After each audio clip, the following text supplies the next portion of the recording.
কৃষ্ণনগর শহর সদর।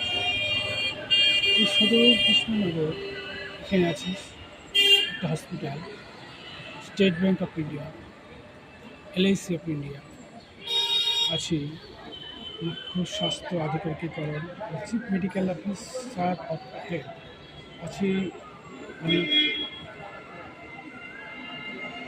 ফার্মেসি। এইভাবেই এই শহরটা এখানে গড়ে উঠেছে। আপনাদের প্রাণীর শহর কৃষ্ণনগর। এই কৃষ্ণনগর এটি ঐতিহ্যপূর্ণ একটি শহর। এই শহরে জন্মেছেন বেশ কিছু স্বনামধন্য ব্যক্তিত্ব, যারা আমাদের নদীয়া জেলাকে গর্বিত করেছে। আমরা গর্ববোধ অনুভব করি যে আমরা নদীয়া জেলা কৃষ্ণনগরের সন্তান।